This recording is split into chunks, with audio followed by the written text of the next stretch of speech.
Hello friends, welcome to current affairs Adda.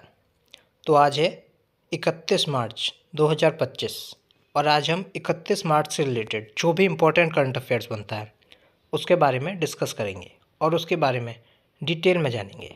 तो चलिए start करते हैं। फर्स्ट क्वेश्चन है, हाल ही में भारत ने ऑपरेशन ब्रह्मा के तहत किस देश को मानवीय सहायता भेजी है?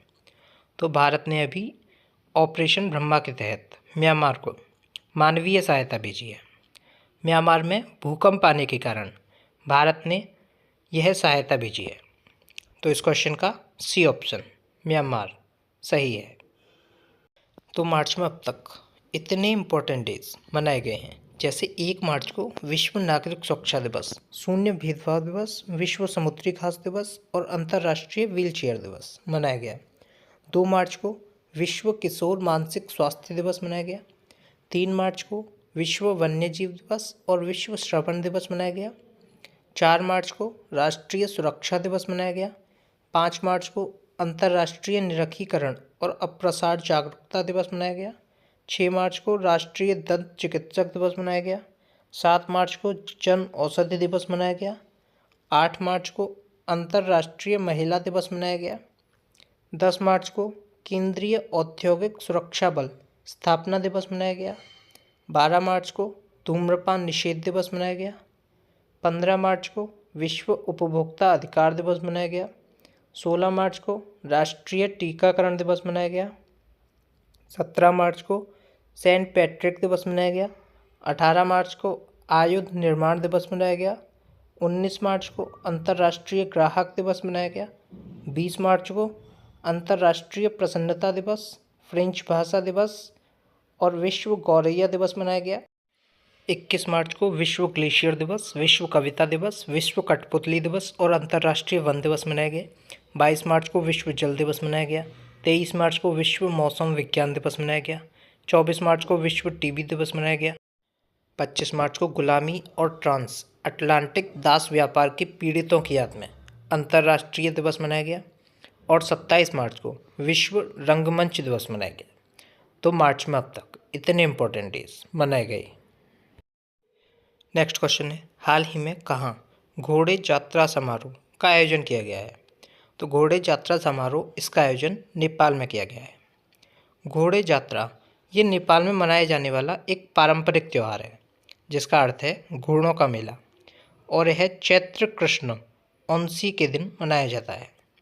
यह आमतौर पर मार्च के मध्य या अप्रैल की शुरुआत में पड़ता है। तो इस क्वेश्चन का बी ऑप्शन सही है।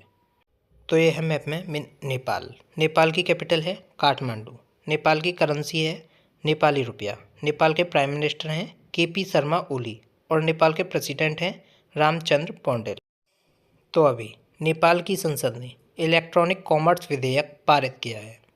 भारत और नेपाल ने नए समझौते के साथ विज्ञान एवं प्रौद्योगिकी संबंधों को सुदृढ़ किया है। नेपाल और फ्रांस ने हाइड्रो नेपाल परियोजना के लिए समझौता ज्ञापन पर हस्ताक्षर किए हैं। नेपाल ने अपने पर्वतारोहण नियमों में संशोधन किया है। नेपाल में अंतर्राष्ट्रीय पश्मीना महोत्सव आयोजित किया गया। नेपाल का याला ग्लेशियर ये तेजी से सिकुड़ रहा है। नेपाल में बाल विवाह समाप्त करने के लिए अभियान शुरू किया गया है। नेपाल में तमु लोसार पर्व मनाया गया है। नेक्स्ट क्वेश्चन है, हाल ही में किस राज्य की कैबिनेट ने कोसी मेची अंतर्राज्यीय लिंक परियोजना को मंजूरी दी है? तो अभी बिहार राज्य की कैबिनेट ने कोसी मेची अंतर्राज्यीय लिंक परियोजना इसको अभी मंजूरी दी है। तो इस क्वेश्चन का डी ऑप्शन सही है। तो अभी पहला शौर्य वियतनाम उत्सव बिहार के पूर्वी चंपारण जिले के मोतिहारी शहर में संपन्न हुआ है।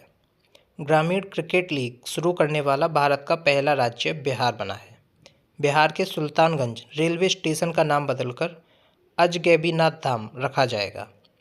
बिहार के कैमूर जिले में राज्य का दूसरा टाइगर रिजर्व स्थापित किया जाएगा।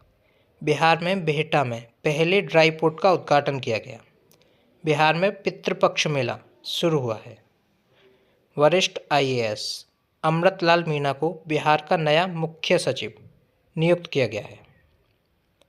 BPCL ने बिहार में ड्रोन पर आधारित वन रोपण परियोजना शुरू की है।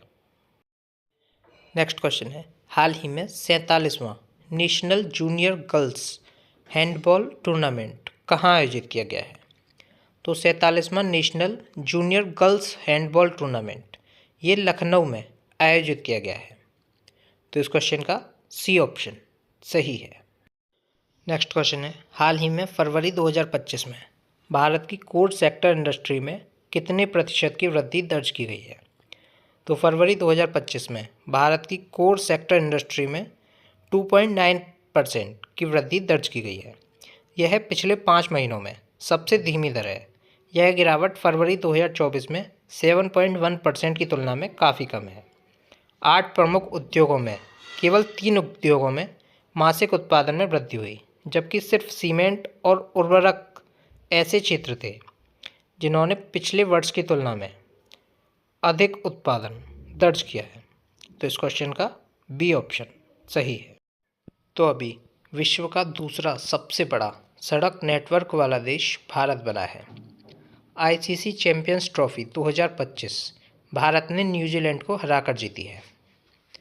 भारत ने T-72 टैंकों के इंजन की आपूर्ति के लिए रूस की फर्म के साथ हस्ताक्षर किए हैं। भारत ने 5वां एशियाई महिला कबड्डी खिताब जीता है। भारत में पहली बार हुए सर्वेक्षण में 6,300 से अधिक नदी डॉल्फिन दर्ज की गई हैं। भारत संयुक्त राज्य अमेरिका, चीन और जापान के बाद दुनिया में चौथा सबसे बड़ा वैश्विक धन केंद्र बनकर उभरा है। कैंसर से प्रभावित देशों में सबसे अधिक कैंसर मृत्यु अनुपात भारत में रहा है। नेक्स्ट क्वेश्चन है, हाल ही में CDS जनरल अनिल चौहान ने किस IIT में टेककृति 2025 का उद्घाटन किया है? तो CDS जनरल अनिल चौहान ने IIT कानपुर में टेककृति 2025 का उद्घाटन किया है। तो इस क्वेश्चन का बी ऑप्शन सही है। तो अभी IIT दिल्ली ने एंटीबायोटिक प्रतिरोध ट्रैकिंग के लिए AI उपकरण AMR सेंस विकसित किया है। IIT मद्रास ने स्वदेशी अंतरिक्ष चिप IRIS विकसित की है। IIT कानपुर ने किसानों के लिए सौर निर्जलीकरण तकनीकी विकसित की है। IIT गुवाहाटी ने विद्युत और सूर्य के प्रकाश को ऊष्मा में परिवर्तित करने वाला सुचालक कपड़ा विकसित किया है। सेना ने उच्च ऊंचाई पर बांस आधारित बंकर विकसित करने के लिए IIT गुवाहाटी के साथ समझौता किया है।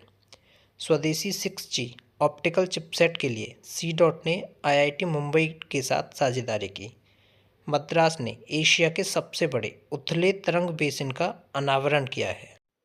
नेक्स्ट क्वेश्चन है, हाल ही में कौन HUL यानी हिंदुस्तान यूनिलीवर लिमिटेड में खाद्य पदार्थ के कार्यकारी निदेशक के रूप में नियुक्त हुए हैं? तो HUL इसमें खाद्य पदार्थ के कार्यकारी निदेशक के रूप में भी राजनीत कोहली नियुक्त किए गए हैं। ये हैं राजनीत कोहली, हिंदुस्तान यूनिलीवर लिमिटेड में खाद्य पदार्थ के नए कार्यकारी निदेशक। तो इस क्वेश्चन का सी ऑप्शन सही है। तो अभी भारतीय बैंक संघ के मुख्य कार्यकारी अधिकारी के रूप में अतुल कुमार गोयल ने कार्यभार संभाला है। Justice Joymalya Bagchi supreme court के नए जज बने हैं।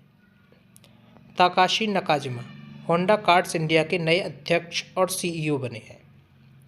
विकास कौशल को HPCL का अध्यक्ष और प्रबंध निदेशक नियुक्त किया गया है। अमिताभ मुखर्जी को NMDC के CMD के रूप में नियुक्त किया गया। डॉक्टर अंजू राठी राणा को कानूनी मामलों का सचिव नियुक्त किया गया है। अजय भादु को GEM का CEO नियुक्त किया गया है। RBI ने अजीत रत्नाकर जोशी को कार्यकारी निदेशक नियुक्त किया है। नेक्स्ट क्वेश्चन है, हाल ही में अमेरिकी राष्ट्रपति डोनाल्ड ट्रंप ने विदेशी कारों पर कितने प्रतिशत टैरिफ लगाने का ऐलान किया है? तो अमेरिकी राष्ट्रपति डोनाल्ड ट्रंप ने विदेशी कारों पर 25% टैरिफ लगाने का ऐलान किया है। तो इस क्वेश्चन का बी ऑप्शन सही है। तो अभी अमेरिका के राष्ट्रपति ने रणनीतिक बिटकॉइन रिजर्व बनाने के कार्यकारी आदेश पर हस्ताक्षर किए हैं। अमेरिका की प्राइवेट कंपनी फायरफ्लाई एरोस्पेस का लैंडर ब्लू घोस्ट चंद्रमा पर उतरा है। ग्लोबल फायर पावर रैंकिंग 2025 के अनुसार रक्षा बजट के मामले में अमेरिका शीर्ष पर रहा है। काश पटेल अमेरिकी जांच एजेंसी FBI के निदेशक बने हैं। डैन बोगिनो को FBI का उपनिदेशक नियुक्त किया गया है। पॉल कपूर को दक्षिण एशिया के लिए अमेरिकी राजनयिक के रूप में नामित किया गया है। तुलसी गब्बार्ड को अमेरिका का खुफिया प्रमुख नियुक्त किया गया है। अमेरिका के राष्ट्रपति ने पेपर स्ट्रॉ पर प्रतिबंध लगाया है। नेक्स्ट क्वेश्चन है, हाल ही में जारी सतत विकास लक्ष्य SDG सूचकांक 2024 में भारत कौन से स्थान पर रहा है? तो सतत विकास लक्ष्य सूचकांक 2024 में भारत 64.0 के स्कोर के साथ 109वें स्थान पर रहा है, जबकि फिनलैंड, स्वीडन और डेनमार्क इसमें सीट्स पर हैं। तो इस क्वेश्चन का C ऑप्शन सही है।